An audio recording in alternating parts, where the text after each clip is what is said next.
The crystal towers of Veltara gleamed like jewels under the twin suns. The city stretched across rolling green hills, its buildings growing from the earth itself through biotechnology that most species could only dream of. The Veltari people moved through their home with grace, their translucent skin catching the sunlight as they tended to vast gardens that fed their world. Elder Thaisara stood on the highest platform of the council spire, her crystalline fingers trembling as she watched the stars. 3 days ago, the outer colonies had gone silent. 2 days ago, refugee ships began arriving with terrible news. Yesterday, the last transmission from Colony 7 showed burning cities and screaming voices cut short. The Krex Empire had come to their sector. "Elder, the council awaits," said Keelan, her young aide. His normally bright blue skin had turned, pale gray with fear. Thaisara walked into the circular chamber where the 12 council members sat in their living chairs. Each seat was grown from the same biomaterial as their buildings, pulsing gently with soft light. The atmosphere felt heavy with desperation. "Report from the Defense Ministry," said Council Member Vesthu, his voice barely above a whisper. Minister Kelani stood slowly. Her usual confident posture had collapsed into something broken. "Our patrol ships encountered the Krex fleet 6 hours ago in the Outer Ring. We lost all 12 vessels. The enemy force numbers at least 40 warships." Silence filled the chamber, like a physical weight. "Our capabilities?" asked Thaisara, though she already knew the answer.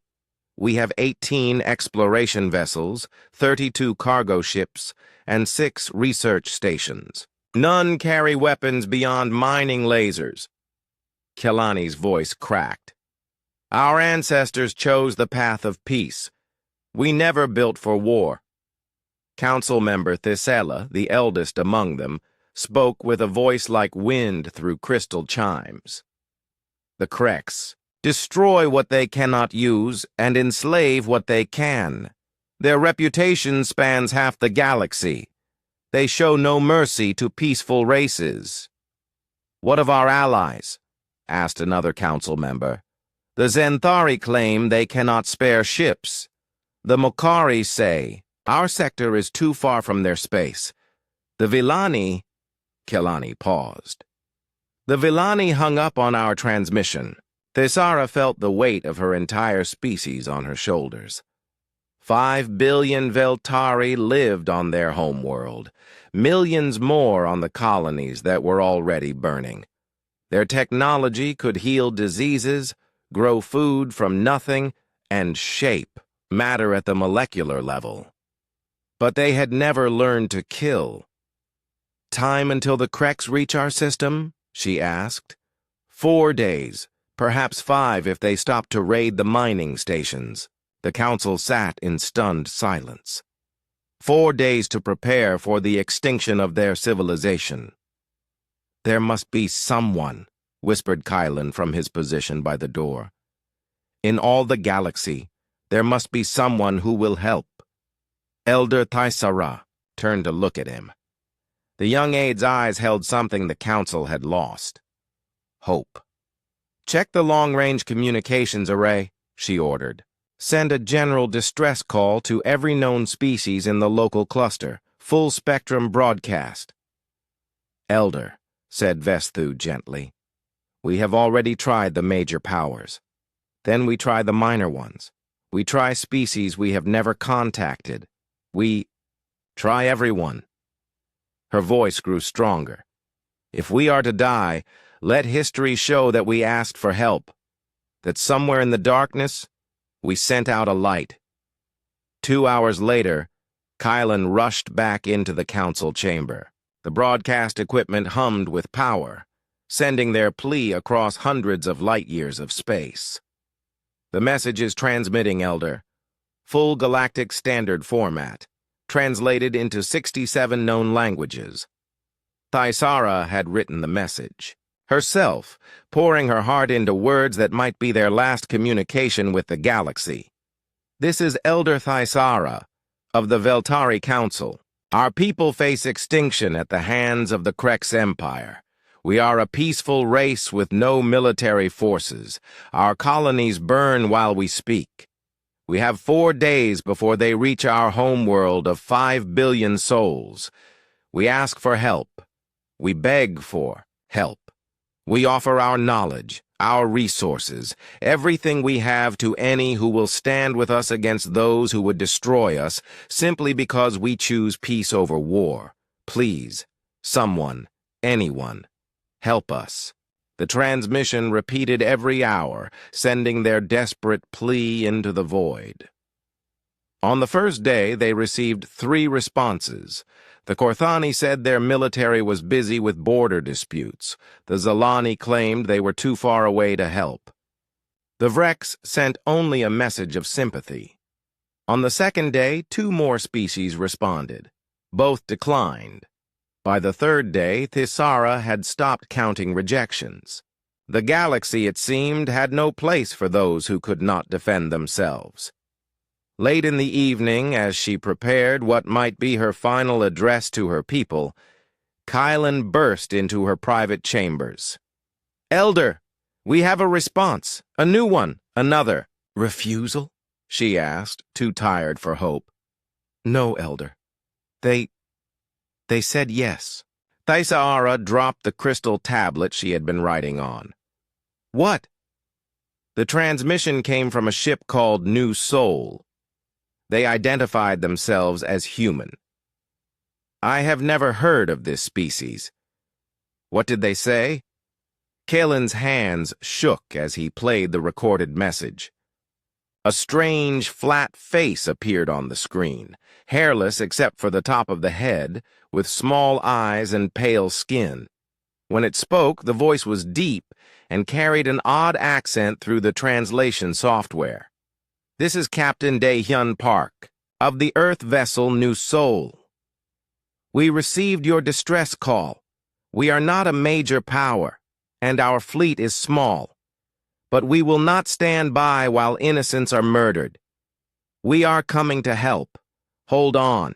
Help is on the way." Thaisara stared at the screen long after the message ended.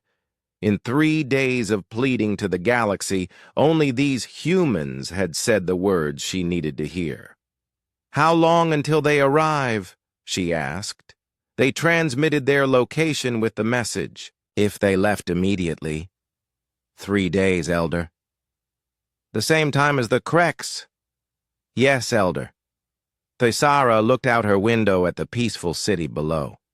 Children played in bioluminescent gardens while their parents worked in crystal workshops. Tomorrow, she would tell them that help was coming. She would not tell them that help would arrive just in time to watch their world burn. But for the first time in days, she felt something other than despair. Somewhere in the dark between stars, someone had heard their cry for help. Someone was coming. Captain Dae-hyun Park stood before the main screen in the command center of the New Soul. The message from the Veltari played for the 3rd time, showing the desperate plea of a dying civilization. Around him, his senior officers watched in grim silence. The New Soul was not a warship. Built in the orbital yards above Earth, it was designed as a colony vessel to carry 10,000 humans to distant worlds. But like all human ships venturing into unknown space, it carried enough weapons to defend itself. What the builders had not expected was to find a galaxy at war. "Analysis, Commander Kim," Dae-hyun said. Commander Boram Kim stepped forward, her tablet glowing with tactical data. "The Krex Empire controls roughly 40 systems in this sector. Military estimates put their fleet strength at over 300 vessels. They prefer energy weapons and heavy shields. Standard galactic doctrine, long-range engagement, minimal. Physical contact, and the Veltari?" Peaceful species, no military tradition. Their ships are designed for exploration and trade, not combat. Population of 5 billion on their homeworld, maybe 2 million more on various colonies. Boram paused. Captain, they are completely defenseless.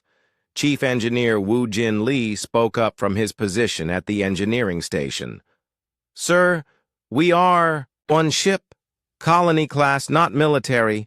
We have defensive weapons and some marines, but against a fleet. I know the odds, Chief. Dae-Yun looked around at his crew. Dr. Choi, what do we know about this Krex empire? Dr. Hae-Jin Choi, the ship's xenobiologist and cultural specialist, consulted her research files. The Krex evolved on a low-gravity world with abundant resources. They developed space travel early and built their empire through conquest. They see peaceful species as weak and deserving of destruction. She paused. Captain, there is something else. I have been studying galactic military doctrine since we left Earth. Most species in this galaxy evolved on what they call garden worlds, meaning stable climates, few natural disasters, limited predator species. Their evolution was gentler than ours. They developed intelligence without the survival pressures we faced on Earth. Engineering Officer Soo-Jin Nam looked up from her station. Are you saying they are softer than humans? In a sense, yes. They classify worlds like Earth as deathworlds. Planets with high gravity, dangerous weather, aggressive predator species, disease, and constant environmental threats. Species from such worlds are called deathworlders. We are apparently quite rare. Captain Dae-Hyun processed this information. So most galactic species have never faced the kind of evolutionary pressure that shaped humanity. Correct. Their military tactics reflect this.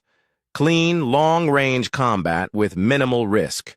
The concept of close-quarters fighting or boarding actions is foreign to them.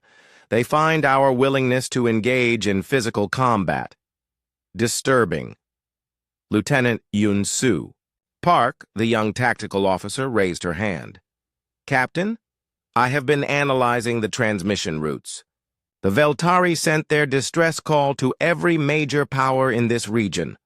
All of them refused to help. Why would they refuse? The Krex are clearly a threat to everyone. I think they see it as natural selection, sir. The strong survive. The weak perish. They do not understand our concept of protecting those who cannot protect themselves. Dae-Hyun felt anger building in his chest. Humanity had fought wars over the principle of protecting the innocent. The idea that an entire galaxy would stand by and watch genocide happen made him sick. Options? He asked. Commander Kim activated. The tactical display. We can run. Continue to our destination and avoid contact with the Krex entirely. We have no obligation to these aliens. Next option.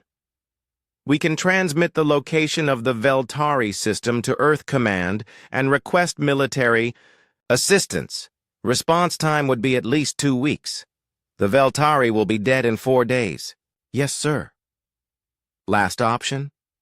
Kim hesitated. We respond to their distress call. 1 colony ship against a fleet. The command center fell silent. Outside the viewing ports, stars wheeled slowly as the new Sol maintained its course toward the human colony of New Jeju. 30,000 colonists waited for them there, counting on the supplies and equipment they carried. Dr. Choi spoke quietly. Captain, there is something else. I accessed the galactic networks during our last port stop. The Veltari are not the first peaceful species the Krex have destroyed. In the last 50 years, they have wiped out at least 6 civilizations. The galaxy considers this normal behavior. Normal? Lieutenant Park asked, shocked. The strong prey on the weak. It is seen as natural law. Dae-hyun turned to face his crew. These men and women had volunteered to leave Earth forever, to build new homes among the stars. They were brave, dedicated, and skilled, but they were not soldiers. Chief Lee, what is our current weapon status? 4 particle beam turrets, 2 missile tubes, and a squad of Marines. Defensive systems include enhanced hull armor and basic energy shields. Wu Jin paused. Sir, we were built to fight pirates and raiders, not military fleets. Marine complement? 24.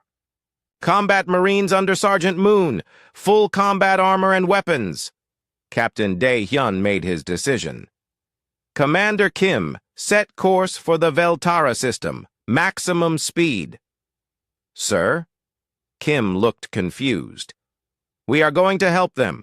Captain, Dr. Choi said carefully, this could be seen as an act of war against the Krex Empire. Good. Dae-hyun's voice was cold steel. Chief Lee, I want you to contact the other human ships in this sector. Tell them what is happening. Other ships, sir? There are 7 human vessels within a 3-day journey of our position. Colony ships, cargo haulers, and 1 military escort. Contact them all. Lieutenant Park looked up from her station. Captain, are you planning what I think you are planning? Lieutenant, we are about to show this galaxy what happens when someone threatens innocence while humans are watching. He turned to face the main screen. And we are going to teach them why Earth is called a death world. Commander Kim activated the ship's communication system. All hands. This is the captain. We have received a distress call from a peaceful alien race facing extinction. We are going to help them. I know this is not what you signed up for when you left Earth, but I believe it is what humanity stands for. We protect those who cannot. Protect themselves. We answer the call when others will not. Prepare for combat operations. As the new soul changed course toward the Veltara system, Captain Dae-hyun looked out at the stars and wondered if the galaxy was ready to meet a species that had learned to fight on a world that tried to kill them every day for millions of years. Behind him, his crew worked with quiet efficiency, preparing to show the galaxy what deathworlders could do. Admiral Sung-ho Yoon received the message from Captain Park at 0300 hours, Mars Standard Time. The quantum burst transmission had taken 12 hours to reach Earth space, carrying with it a request that would reshape humanity's place in the galaxy. The Admiral sat in his office aboard the orbital defense platform Ares Station, reading the message for the 3rd time. Outside his window, the red surface of Mars gleamed under distant Earth's blue light. Construction ships moved like fireflies around the massive shipyards where humanity built its growing fleet. Sir? His aide, Lieutenant Commander Ji-hoon Bae, stood in the doorway. The Joint Chiefs are assembled as requested. Admiral Yoon stood and walked to the conference room where the heads of Earth's military branches waited. General Chang Wook Park of the Marines, Air Marshal Hae-won Lee of the Space Force, and Admiral Young-suk Kim of the Home Fleet sat around the holographic display table. Gentlemen, ladies, Admiral Yoon began. 12 hours ago, one of our colony ships received a distress call from an alien species facing extinction. Captain Park of the New Soul has decided to respond. He is requesting military support. General Park leaned forward. How many enemy ships? Intelligence estimates 40 vessels in the immediate threat, possibly more. The attacking force is identified as the Krex Empire. Never heard of them, said Air Marshal Lee. They are a regional power in the Orion Arm. Military doctrine appears to be standard galactic. Energy weapons, shield-heavy, long-range engagement. Admiral Yoon activated the holographic display. The issue is not their capability. The issue is the precedent. Admiral Kim studied the star charts. You mean what happens after we intervene? Exactly. According to our xenobiologist reports, the galaxy operates on what they call natural law. The strong destroy the weak, and everyone accepts this as normal. If we intervene, we announce to the galaxy that humanity does not accept this law. General Park smiled grimly. Good. I never liked bullies. This could mean war with multiple alien empires, General. Then we better win. Admiral Yoon looked around. The table. These officers had served through the resource wars, the African conflicts, and the final unity campaigns that brought Earth under one government. They understood the cost of war, but they also understood the cost of inaction. Recommendations? Air. Marshal Lee spoke first. We have 8 heavy cruisers in this sector, plus 12 destroyers and support vessels. If we move fast, we can reach the threatened system before the colony ship arrives. Marine complement? Asked General Park. 3rd Battalion Orbital Division. Full combat ready, plus whatever ship marines we can muster. Admiral Kim pulled up fleet positions on her tablet. The Yamato, Bismarck, and Lexington are conducting training exercises near the edge of human space. They could be there in 2 days. That puts us at 11 heavy ships, 15 destroyers, and support craft, Admiral Yoon calculated, against an unknown number of alien vessels using unknown technology. Lieutenant Commander Bay cleared his throat. Sir, there is another consideration. Our intelligence on galactic military capabilities is limited. We have observed their commercial shipping and civilian technology, but their military hardware is largely unknown. General Park laughed. Son, we have been fighting wars since we climbed down from the trees. If they want to test human military doctrine against galactic standard, I am happy to provide the education. There is one more thing, Admiral Yoon said quietly. Dr. Choi's reports indicate that most galactic species evolved on what they term garden worlds. Low gravity, stable climate, minimal evolutionary pressure. Earth is classified as a death world in their databases. The room fell silent. They think we are unusually aggressive because of our evolutionary background, he continued.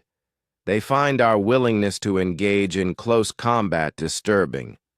Apparently, most galactic species prefer to fight at extreme range with minimal physical contact. Air Marshal Lee grinned. They have never met human fighter pilots, have they? Or Marines, added General Park. Admiral Yoon made his decision. Orders are as follows. Admiral Kim, you have command of the response fleet. Take every available ship and proceed to the Veltara system at maximum speed. Rules of engagement are to protect the civilian population and neutralize the hostile fleet. What about first contact protocols? Asked Lieutenant Commander Bay. We have already made first contact.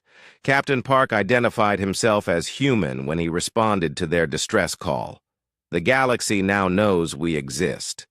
General Park stood.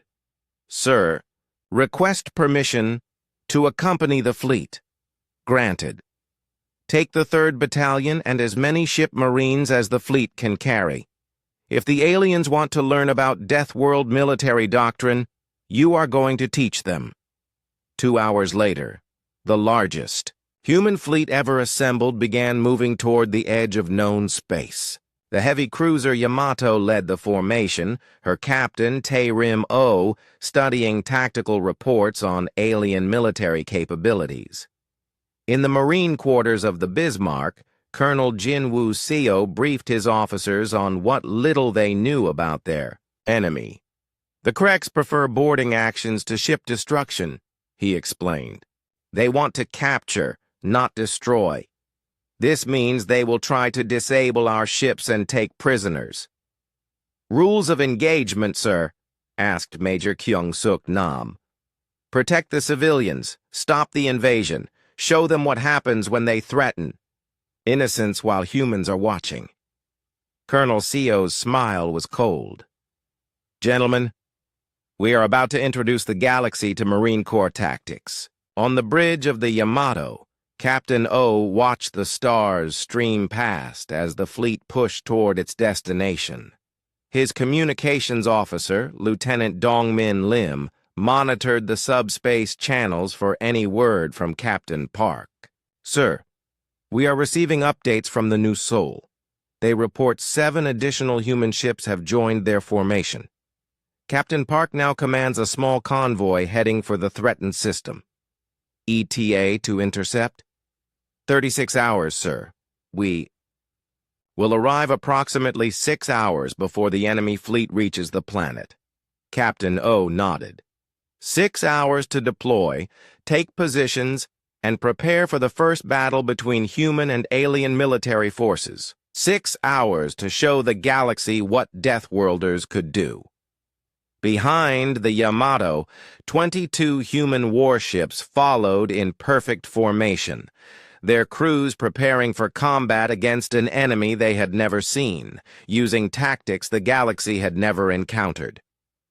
In the medical bay of the Lexington, Dr. Mi-Young-Han studied what little information they had about Krek's physiology.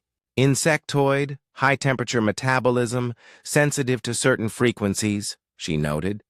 If we take prisoners, their medical needs will be completely different from human standard. Will we take prisoners? Asked her assistant. Dr. Han looked out at the stars rushing past. That depends on whether they surrender when they realize what they are fighting. Across the fleet, similar conversations took place as humanity prepared to announce its presence to the galaxy in the most definitive way possible, by defending those who could not defend themselves. The countdown had begun. In 36 hours, the galaxy would learn why humans called Earth a death world, and why that made all the difference. The human fleet dropped out of faster-than-light travel at the edge of the Veltara system, with the sound of reality tearing apart. 23 warships materialized in perfect formation, their massive hulls gleaming under the light of twin stars. On the planet below, Veltari detection systems screamed warnings as unknown vessels appeared without warning. Elder Thisara stood in the council chamber, watching the tactical display with growing horror. The human ships were nothing like the graceful vessels of other galactic species. These were brutal, angular things covered in armor plating and weapon systems. They moved through space with the confidence of apex predators. Elder, Communications Officer Keelan said, his voice shaking, the unknown vessels are transmitting on multiple frequencies. They identify themselves as human. But they look so... Thisara struggled for words. The alien ships appeared, more threatening than the Krek's vessels that had destroyed their colonies. On the bridge of the Yamato, Captain Taerim O studied the planet on his main screen. Green and blue, with white clouds swirling across crystal cities that caught the sunlight like jewels. It was beautiful, peaceful, and completely defenseless. Communications. Open a channel to the planet. Lieutenant Dongmin Lim worked his controls. Channel open, sir. This is Captain Taerim O of the Earth vessel Yamato. We are responding to your distress call. Please identify yourself. On Veltara, the council chamber filled with the translated voice of the alien captain. The words were simple, direct, without the flowery diplomatic language most species used. Thisara found it oddly comforting. This is Elder Thisara of the Veltari Council. Captain, we are grateful for your response, but we fear we have brought you to your death. The Krek's fleet numbers 40 vessels. You have 23, Captain O interrupted. Elder, we have studied the tactical situation. Where are the Krek's forces now? Thisara looked at her tactical officer. 6 hours from our system, Captain. They stopped to raid Mining Station 7. Understood. We need to establish communication protocols and coordinate our defense of your system. The word defense sent a chill through the council chamber. No one had defended the Veltari in 3,000 years. The concept seemed foreign, almost mythical. Captain, Thisara said carefully, your vessels appear to be heavily armed. Captain O glanced around his bridge, taking in the weapon. Control stations, armor status displays, and marine readiness boards that covered every surface. To him, the Yamato was a standard heavy cruiser. To the Veltari, it must look like a floating fortress. We are military vessels, Elder. We came prepared for combat. Communications Officer Mi Young-han on the New Seoul had been monitoring the exchange. She leaned over to Captain Dae-hyun Park. Sir, they sound terrified of us. Captain Park nodded grimly. Dr. Choi warned us about this. To peaceful species, we probably look like we are as bad as the Kreks. Dr. Haijin Choi looked up from her cultural analysis station. Captain, I recommend a face-to-face meeting. Let them see that we are here to help, not conquer. Agreed. Elder Thisara, would it be possible for a small delegation to visit your council? We would like to coordinate our defense planning with your people. The request sent shockwaves through the Veltari government. Alien soldiers coming to their peaceful world, carrying weapons designed for killing. But what choice did they have? Of course, Captain. Our main spaceport can accommodate your shuttle. 2 hours later, a human shuttle descended through Veltara's atmosphere toward the crystal spires of the capital city. Inside, Captain Park sat with Dr. Choi and Marine Sergeant Chung Min Moon. The sergeant wore dress uniform instead of combat armor, but the Veltari would still find him intimidating. As the shuttle landed on the bio-grown landing pad, crowds of Veltari gathered to watch. They had never seen aliens before, especially not aliens from a death world. Their crystalline bodies caught the light as they whispered among themselves in musical tones. Elder Thisara waited at the spaceport entrance with 6 council members. When the shuttle door opened and the humans emerged, several Veltari stepped backward in surprise. Captain Park was tall and solid, built like someone who had grown up under heavy gravity. His dark hair was cut short in military fashion, and his eyes held the alertness of a predator. Dr. Choi was smaller, but moved with the same confident precision. Sergeant Moon looked like he could tear apart a Krek soldier with his bare hands. Elder Thisara, Captain Park said, bowing slightly. Thank you for allowing us to visit your world. These are Dr. Haijin Choi, our cultural specialist, and Sergeant Chang Min Moon of our Marine Corps. Thisara found her voice. Welcome to Veltara, Captain. Your ships, they are very impressive. They are tools, Elder. Tools for protecting people like your citizens. The concept was so alien to Veltari, thinking that several council members needed translation clarification. Ships built specifically to protect others? The idea was revolutionary. As they walked through the crystal corridors toward the council chamber, Dr. Choi marveled at the architecture. This is beautiful, she said. How do you grow buildings like this? Bioengineering, explained Council Member Vesathu. We learned to work with living matter instead of dead materials. We find the idea of building with metal and ceramics disturbing. Sergeant Moon looked around at the organic curves and flowing lines. Different approaches, he said diplomatically. On Earth, we build for survival first, beauty second. In the council chamber, Captain Park spread holographic displays across the bio-grown table. The Veltari stared in fascination at the detailed tactical analysis. The Krex will approach from the outer system, he explained. Their doctrine is long-range engagement with energy weapons. They expect you to either surrender or put up token resistance before being destroyed. And what will you do? Asked Thisara. Captain Park's smile was cold. We are going to teach them that deathworlders fight differently than civilized species.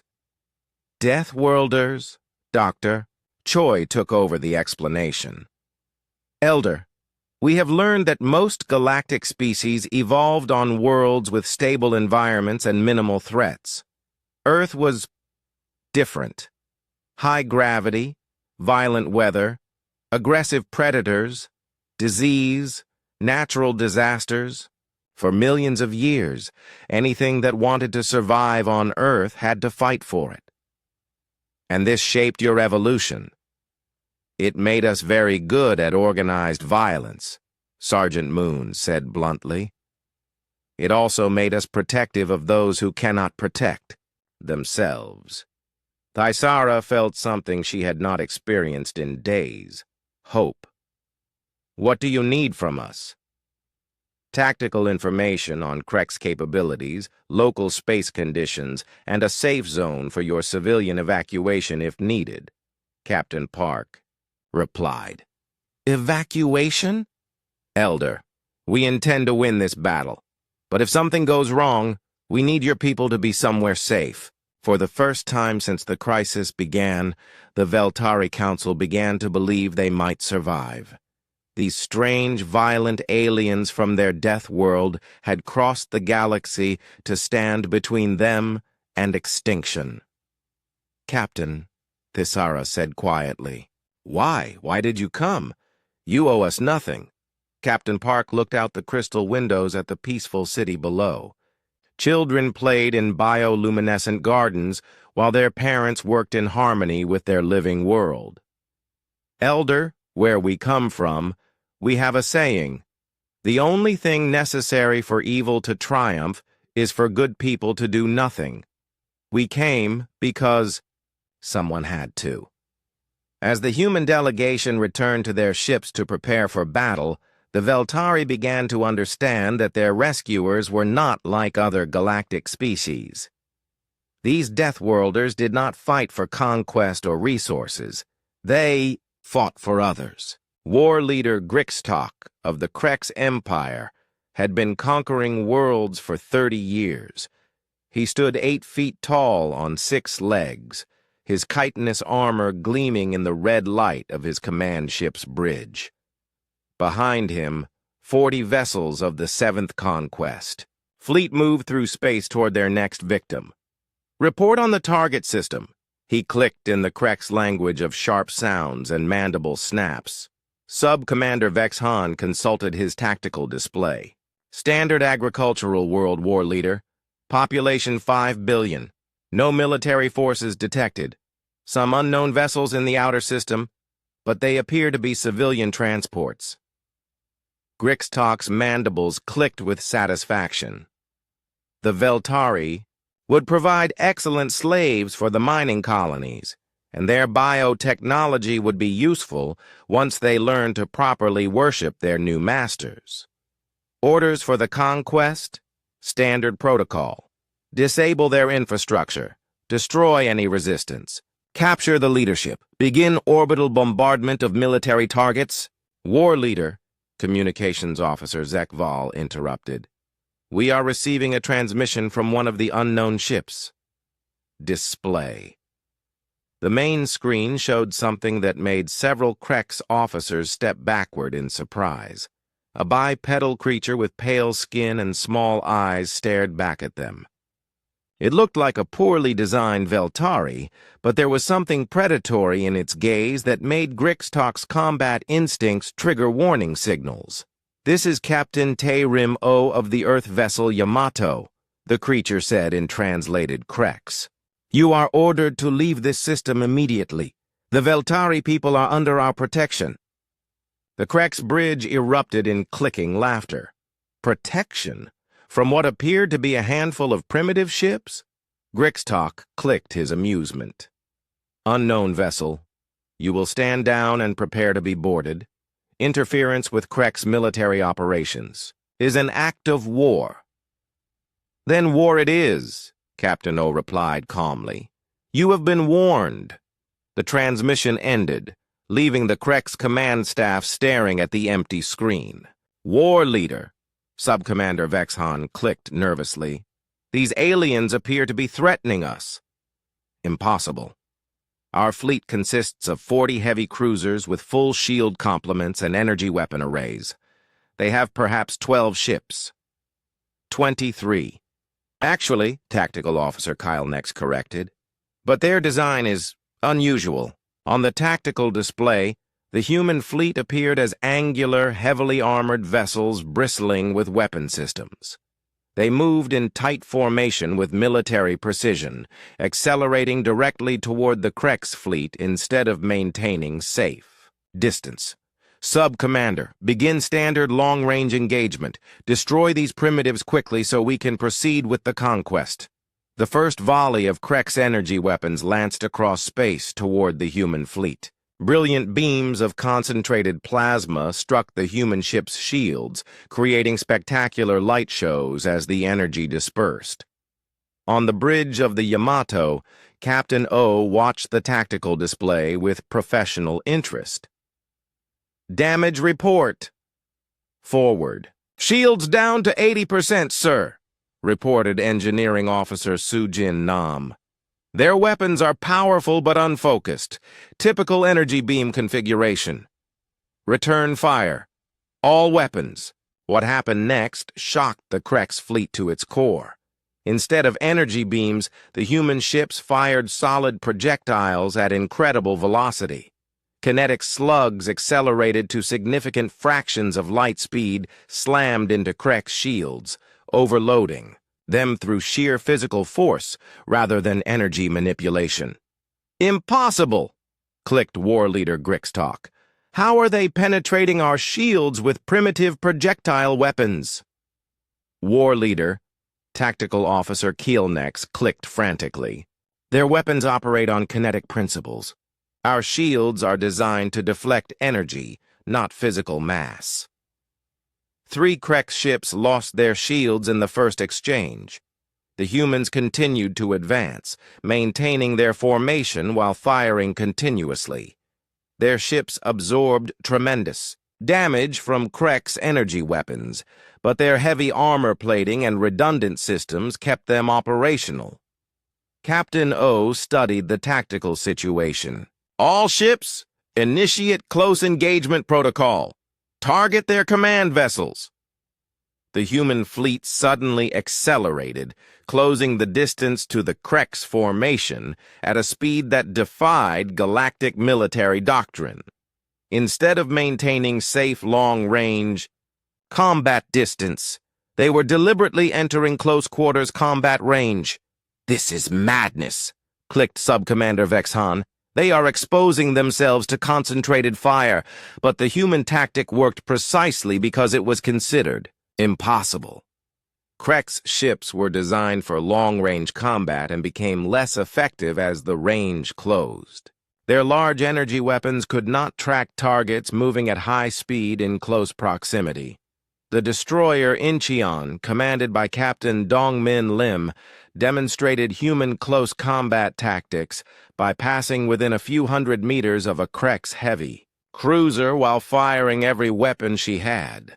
The kinetic barrage shattered the alien ship's armor and sent it spinning helplessly through space. Boarding torpedoes away, reported Weapons Officer Kyung-Suk Nam aboard the Yamato. War Leader Grixtalk watched in horror as human boarding pods attached themselves to 3 of his ships. What are they doing? War Leader, Communications Officer. Zekval clicked in panic. They appear to be boarding our vessels. The concept was so alien to Krex, thinking that several officers required clarification. Physical boarding of enemy ships during combat? The idea was barbaric, primitive, and utterly unexpected. Inside the Krex command ship Devastator, Colonel Jinwoo Seo led his Marines through corridors designed for six-legged creatures. The Krek's crew, having never faced borders in their entire military history, had no protocols for fighting inside their own ships. "Contact front!" shouted Sergeant Chang Min Moon as they encountered a group of Krek soldiers. The aliens stood 8 feet tall and looked formidable, but they were trained for energy weapon duels at range, not corridor fighting with humans carrying projectile weapons and explosive charges. The engagement lasted 30 seconds. The surviving Kreks threw down their weapons and clicked surrender signals. "Command, this is Colonel Seo. We have secured engineering and are moving to the bridge. Enemy resistance is minimal. They have no experience with boarding actions." Back in space, the tide of battle had turned completely. Human ships used tactics the Kreks had never encountered: ramming attacks, point-blank weapons fire, and coordinated assault patterns that ignored every principle of civilized warfare. War leader Grixtok found himself commanding a fleet that was being systematically destroyed by an enemy that fought like rabid animals. His officers clicked panic signals as ship after ship fell to human tactics. "War leader," Sub-Commander Vexhan clicked desperately, "we must retreat. These creatures fight without honor, without proper protocol. They are not civilized." "All ships, withdraw to minimum safe distance," Grixtok ordered. "Prepare for orbital bombardment of the planet. If we cannot defeat these primitives in ship combat, we will destroy what they came to protect." But Captain O had anticipated this tactic. "All ships, intercept course for planetary bombardment position. Do not let them reach firing range of the planet." The human fleet moved to block the Krek's approach to Veltara, positioning themselves between the alien ships and their target. It was a classic protective formation, but executed with a precision and determination that stunned the Krek's commanders. War leader, Tactical Officer Kylenex clicked quietly. "These aliens are willing to die to protect the Veltari." Grixtok stared at the tactical display. In 30 years of conquest, he had never encountered a species that would sacrifice itself for another. The humans were not fighting for territory, resources, or dominance. They were fighting for others. For the first time in his military career, War leader Grixtok began to understand that his fleet faced something more dangerous than superior weapons or tactics. They faced deathworlders who fought for principles instead of profit. Supreme War Leader Vraktos received the transmission from the Veltara system in his command chambers aboard the massive fortress ship Eternal Conquest. The report from War Leader Grixtok played for the 3rd time, each viewing making the Supreme Commander more incredulous. "Defeated by primitives?" He clicked to his aide, Sub-Commander Thexnol. 40 ships of the 7th Fleet, defeated by unknown aliens using kinetic weapons. "The reports are verified, Supreme War Leader." War Leader: Grixtok's fleet has retreated to the outer system. 12 ships destroyed, 18 damaged. The alien fleet remains intact. Vraktos stood and walked to the viewing port where the combined might of the Krek's military stretched across space. 200 warships of various classes, the largest fleet ever assembled for a single campaign. They had been preparing to invade the Mokari system when the disturbing news arrived. Analysis of the enemy capabilities? Sub-Commander Thexnal activated the holographic display. The aliens identify themselves as humans from something called Earth. Our intelligence networks have no record of this species or their homeworld. Continue. Their ships use primitive kinetic weapons, metal projectiles accelerated to high velocity. Their hulls are heavily armored rather than shield-dependent. Most disturbing, they employ boarding tactics during ship-to-ship combat. Vraktos clicked his mandibles in confusion. Boarding tactics? During space combat? Yes, Supreme War Leader. They physically board enemy vessels and fight crew to crew. Inside the ships, War Leader Grixtalk reports that 3 of his command vessels were captured this way. The concept was so alien to Krek's military thinking that Vraktos needed several moments to process it. Galactic warfare had evolved beyond such primitive methods thousands of years ago. Ship-to-ship combat was conducted at safe range with energy weapons and shield technology. The idea of soldiers fighting inside spaceships was barbaric. What kind of creatures fight in such a manner? Intelligence Officer Kelvash has prepared a preliminary report, Thexnall replied, gesturing to the insectoid intelligence specialist who scuttled forward on her 6 legs. Supreme War Leader. Intelligence. Officer Kelvash clicked. The aliens appear to be from what galactic databases classify as a deathworld. Explain. A planet with extreme environmental conditions. High gravity, aggressive predator species, unstable climate, geological activity, and disease pressure. Most intelligent species evolve on garden worlds with stable conditions. Deathworld species are extremely rare. Vraktos studied the preliminary data on human physiology and psychology. What makes them dangerous? Their evolution was shaped by constant survival pressure. High bone density for heavy gravity, redundant organ systems, aggressive pack-hunting instincts, and most concerning, they appear to form emotional attachments to other species. Emotional attachments? Yes, Supreme War Leader. The humans are not fighting for territory or resources. They are protecting the Veltari because they believe it is morally correct to do so. The intelligence report continued to detail human capabilities. Dense muscle structure from high-gravity evolution. Brain chemistry adapted for rapid decision-making, under stress. Social structures based on protecting group members. Technology focused on durability and effectiveness rather than elegance. Most disturbing, Intelligence Officer Kelvash continued, is their military history. Our databases indicate they recently emerged from a global conflict that killed over 100 million of their own species. They consider warfare a normal part of existence. Vraktos felt a chill run through his exoskeleton. The Krex Empire controlled 40 systems and had never fought a war that cost more than a few thousand casualties. The idea of a species that casually accepted millions of deaths in warfare was terrifying. Fleet strength? Unknown. The force at Veltara consists of approximately 25 ships. Our intelligence networks detect no major human presence in known space, but their home system location is unknown. Recommendations? Commander Thexnall activated the tactical display. Option 1. Withdraw from the Veltara system and avoid contact with the humans.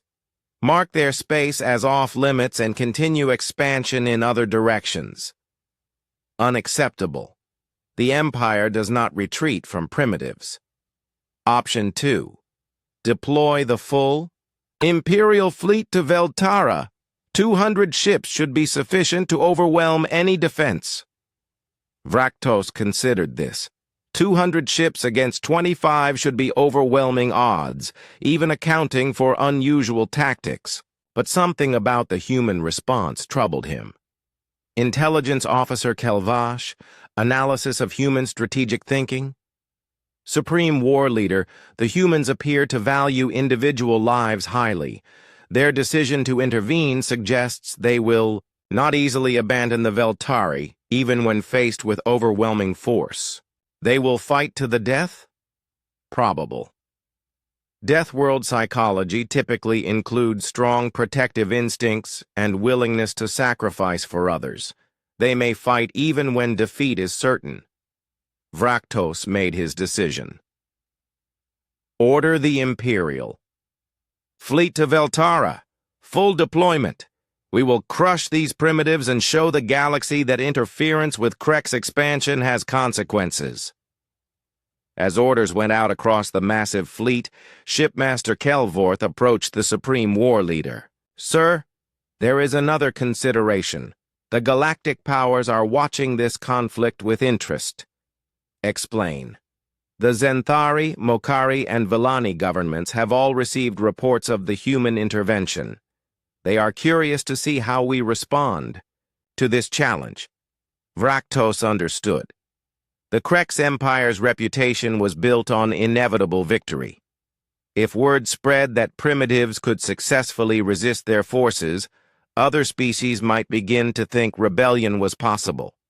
Then we must ensure the humans are destroyed completely. No survivors, no testimony, no evidence that resistance is possible. Across the Imperial fleet, 200 ships began the journey to Veltara. The largest military force in Krek's history, assembled to destroy a species they had never met, fighting for people they had no obligation to protect. In the intelligence centers, analysts continued studying the sparse data on human capabilities. What they found disturbed them more with each report. Humans appeared to be natural warriors, evolved for conflict in ways that peaceful galactic species could barely comprehend. Most disturbing was a cultural analysis that suggested humans had mythological concepts about protecting innocence and fighting hopeless battles for moral principles. They called it heroism and seemed to consider it one of their highest virtues. "Supreme War Leader," Intelligence Officer Kelvash reported privately, "there is one more consideration. The humans may not be alone." Meaning, if they are willing to cross unknown space to protect aliens they have never met, it suggests a larger civilization that shares these values. Defeating this fleet may not end the threat. Vraktos dismissed the concern. "One problem at a time, Intelligence Officer. First, we destroy the humans at Veltara. Then we will deal with whatever comes next." But as the Imperial fleet moved through space toward its destination, some of the more thoughtful Krek's commanders wondered if they were about to encounter something more dangerous than superior technology or tactics. They were about to face a species that fought not for conquest, but for ideals. And ideals, they were beginning to understand, might be harder to kill than ships. The Krek's Imperial fleet dropped out of faster-than-light travel like an approaching storm. 200 ships materialized in the outer reaches of the Veltara system, their massive forms blotting out stars as they arranged themselves in battle formation. Supreme War Leader Vraktos stood on the bridge of the Eternal Conquest, watching the human fleet on his tactical display. 28 ships. That was all that stood between the might of the Krek's empire and the complete destruction of the Veltari people. Analysis of the human formation? Vraktos clicked to his tactical officer. "They have positioned themselves in the asteroid belt, Supreme War Leader. Their ships are spread across a wide defensive line, using the asteroids for cover. Poor tactics. They divide their forces and give us clear fields of fire." Admiral Shungho Yoon stood on the bridge of the Yamato, studying the approaching Krek's fleet with professional interest. Around him, the combined human fleet held position among the floating rocks and ice of Veltara's asteroid belt. The formation looked scattered to alien eyes, but it was precisely where the Admiral wanted his ships. "Fleet status report," he ordered. "Captain Tay Rim." O consulted his displays. "All ships report ready for combat, Admiral. Marine boarding teams are standing by. Kinetic weapons loaded and targeted. Dr. Choi, any last-minute intelligence on Krek's tactics?" Dr. Haijin Choi looked up from her analysis station. "Their formation suggests standard galactic doctrine, Admiral. They will attempt long-range bombardment to wear down our defenses, then close for the kill. They have no experience with asteroid field combat. Admiral Yoon smiled grimly. Then let us give them an education. The first phase of the battle began as the Krex fleet advanced in perfect formation, their energy weapons charging for long-range engagement. Brilliant beams of plasma lanced across space toward the human positions, striking asteroids and creating spectacular explosions of vaporized rock. "Minimal damage to our forces," reported Tactical Officer Yoon-Soo Park aboard the New Seoul. "The asteroids are absorbing most of their fire." Captain Dae-hyun Park nodded. "Begin Phase 2. Chief Petty Officer Kyung-Suk Nam activated the mass driver weapons hidden throughout the asteroid field. What the Krex had assumed were mining installations were actually human-built weapons platforms designed to accelerate chunks of asteroidal material to incredible velocities. The first salvo caught the Krex completely off guard. Rocks the size of buildings, accelerated to significant fractions of light speed, slammed into the advancing alien fleet. Shields designed to deflect energy weapons were useless against such massive kinetic impacts. "Impossible," clicked Supreme War Leader Vraktos as 3 of his heavy cruisers exploded under the bombardment. "How are they weaponizing the asteroids?" "They have constructed magnetic acceleration systems throughout the belt," his tactical officer reported. "They are using the asteroids themselves as ammunition." The concept was so alien to Krex thinking that several officers needed time to understand it. Turning an entire asteroid field into a weapon system? The logistics alone should have been impossible for such a small force. "All ships advance through the belt, close to combat range, and eliminate their positions," Vraktos ordered. But advancing through the asteroid field proved more dangerous than expected. Human ships emerged from behind rock cover, fired devastating kinetic barrages, then disappeared, back into the maze of floating debris. The Krex fleet, designed for open space combat, found itself fighting a 3-dimensional guerrilla war. Captain Dongmin Lim commanded the destroyer Incheon in a daring attack run that would be studied in military academies for generations. Using a large asteroid as cover, he accelerated his ship to maximum velocity and emerged directly behind a Krex battle group, firing every weapon at point-blank range before disappearing back into the asteroid field. Enemy tactics are unprecedented, Sub-Commander Thexnall reported to Vraktos. "They fight like pirates, not a regular military force." "Then we will destroy them like pirates," Vraktos snarled. "All ships, ignore the asteroids. Direct bombardment of the planet. Force them to come to us." The Krex fleet began to move toward Veltara itself, intending to hold the planet hostage to force the humans into open combat. But Admiral Yoon had anticipated this tactic. "All ships, intercept course. Do not let them reach bombardment range of the planet." The human fleet emerged from the asteroid belt in tight formation, accelerating directly toward the much larger Krex force. To alien observers, it looked like suicide. 28 ships charging toward 200 was madness by any galactic standard. But the humans had one more surprise. "Launch fighters," Admiral Yoon ordered. From the larger human ships, small single-pilot craft emerged like angry wasps. These fighters were something new in galactic warfare.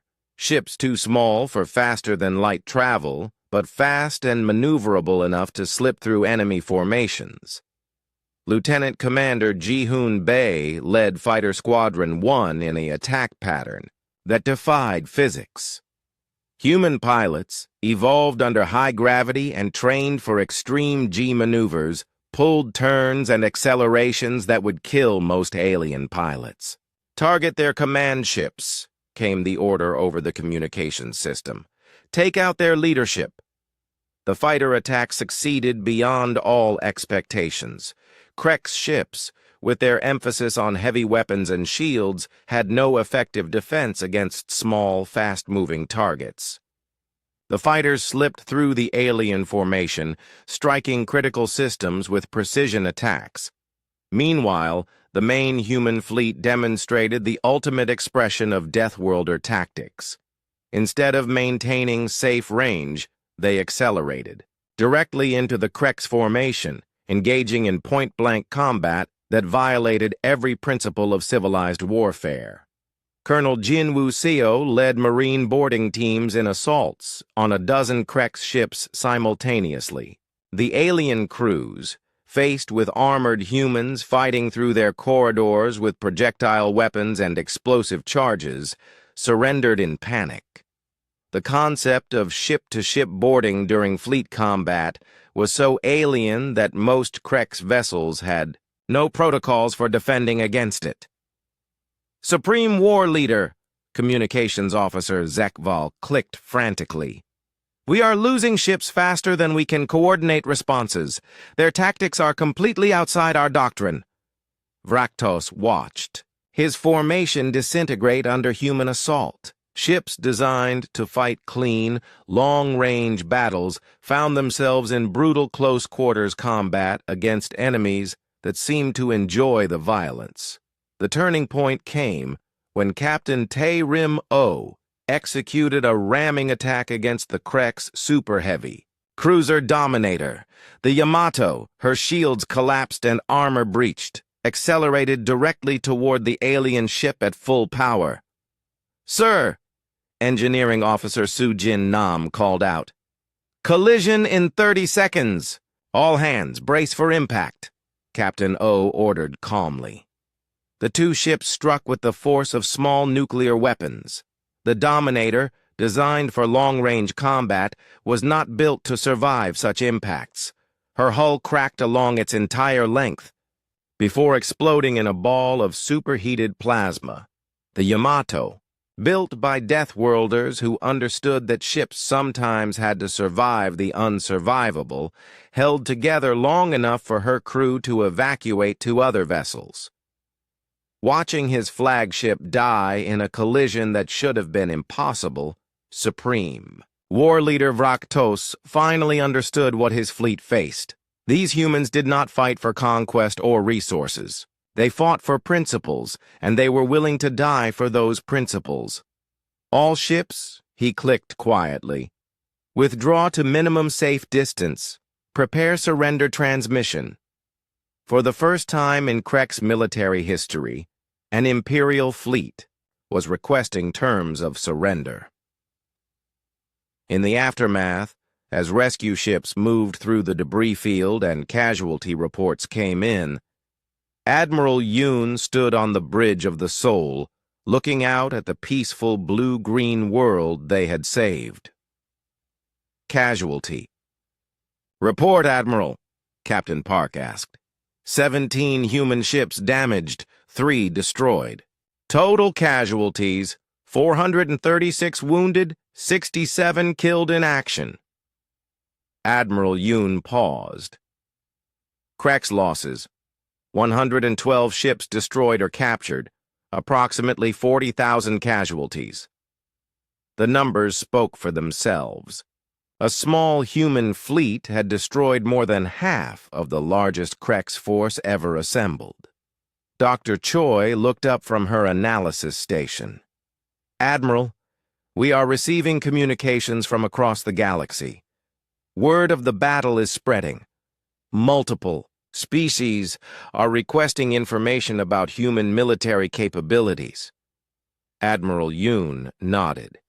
The galaxy had just witnessed what happened when a Deathworlder species decided to protect those who could not protect themselves. The age of unchallenged conquest was ending. 6 months after the Battle of Veltara, the Galactic Council convened an emergency session on the neutral world of Nexus Prime. Representatives from 47 species gathered in the Great Crystal Amphitheater, their conversations filling the air with clicks, chirps, musical tones, and electronic translations. Elder Thisara of the Veltari stood at the central podium, her crystalline form catching the light as she prepared to address the assembly.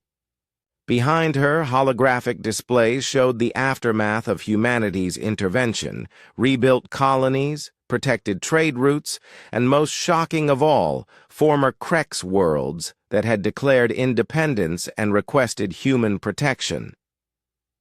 "Honored delegates," she began, her musical voice carrying clearly through the chamber, "6 months ago my people faced extinction.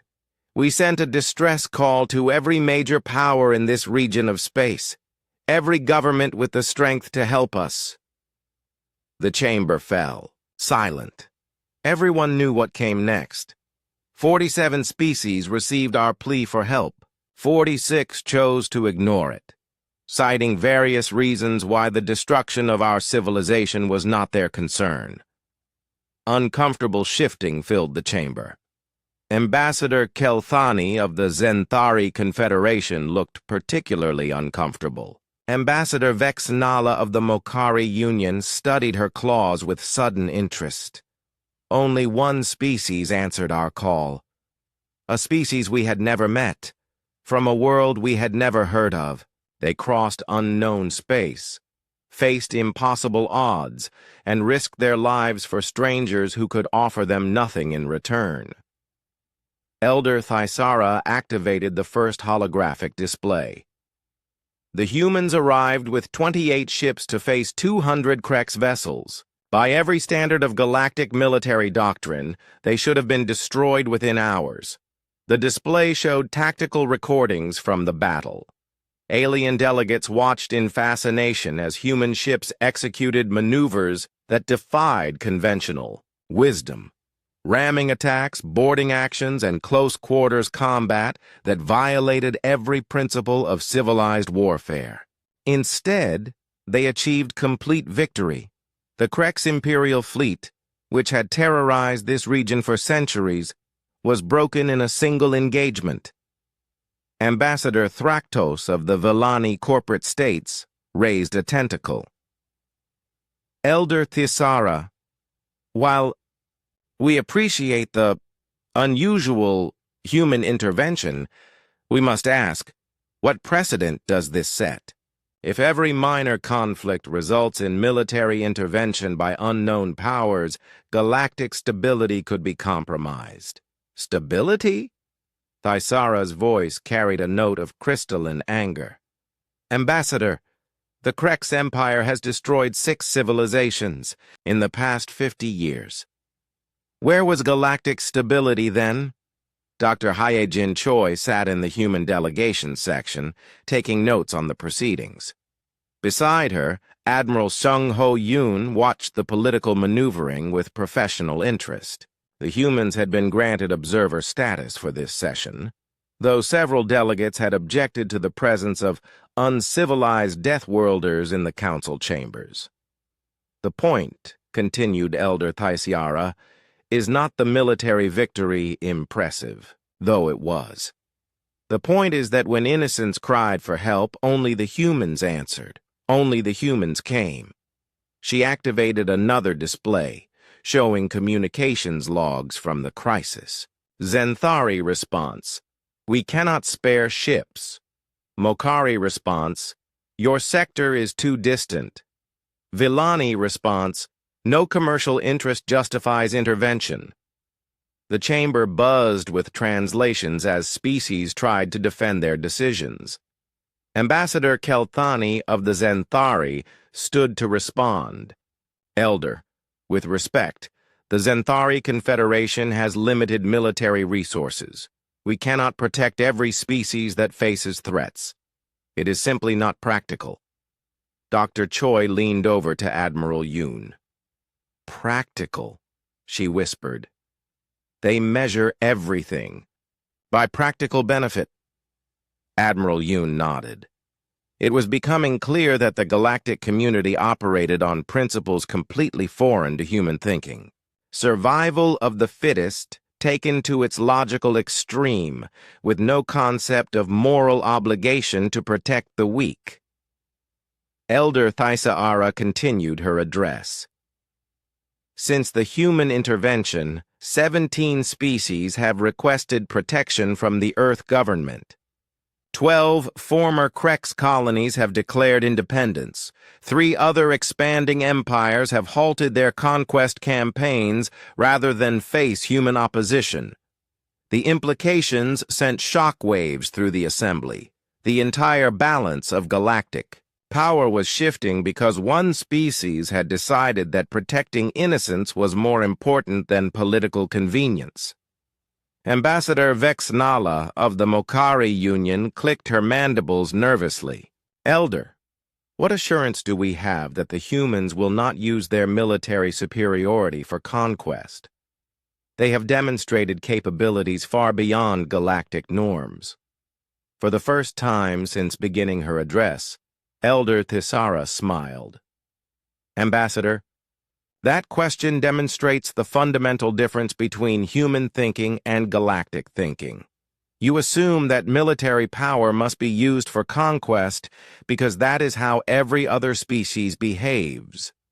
She activated a new display showing human activities since the battle, medical ships treating refugees, engineering teams rebuilding destroyed infrastructure, agricultural specialists helping colonies restore food production. The humans have established what they call the Terran Protection Mandate. Any species facing extinction or genocide can request protection.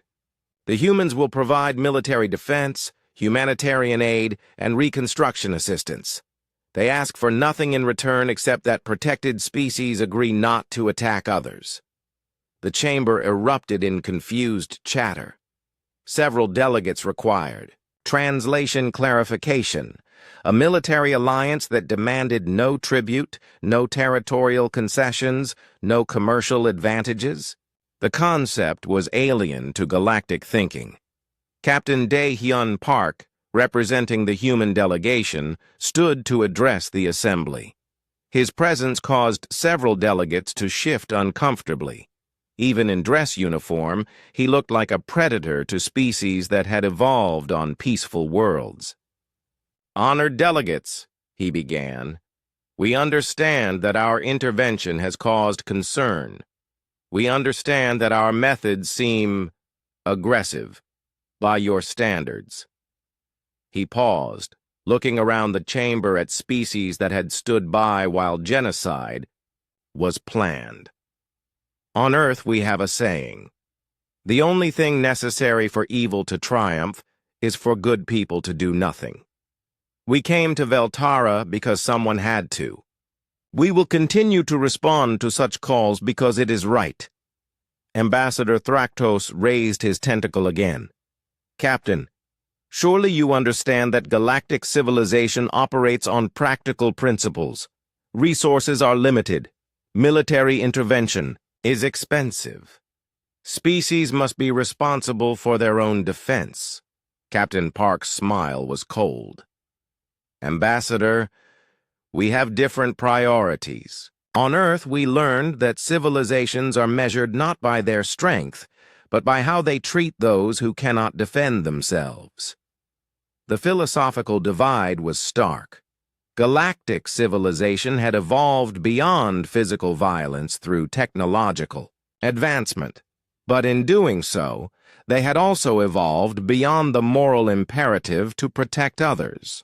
Humanity, shaped by millions of years of survival pressure, had retained both the ability and the willingness to fight for principles. Elder Thysaara returned to the podium for her closing statement. Honored delegates, the humans have given us something we thought was extinct in the galaxy. Hope. Hope that someone will answer when innocents cry for help. Hope that strength can be used to protect rather than conquer. She looked directly at each delegation in turn. You have a choice before you. Continue the old ways, where the strong prey on the weak and everyone accepts it as natural law. or embrace a new paradigm where civilization is measured by its willingness to defend those who cannot defend themselves. The session ended in chaos as delegates argued among themselves about the implications of human intervention. But across the galaxy, a simpler truth was spreading among ordinary citizens. When the powerful threatened the weak, there was now someone who would answer the call for help. In her private quarters aboard the human embassy ship, Dr. Choi finished her report on galactic cultural analysis. Her conclusions would reshape humanity's understanding of their place among the stars. The galaxy operates on survival of the fittest principles carried to their logical extreme, she wrote. Advanced civilizations have eliminated war among themselves, but they have also eliminated the moral framework that would compel them to protect others. Humanity may be unique in possessing both the capability and the moral imperative to serve as galactic protectors. 6 months later, the Terran Protection Mandate would include 43 species under human protection. The age of unchallenged conquest was over, ended by deathworlders who believed that strength existed to protect the weak. The galaxy was learning what Earth had always known. Sometimes someone has to stand up to bullies regardless of the cost, and humanity had volunteered for the job.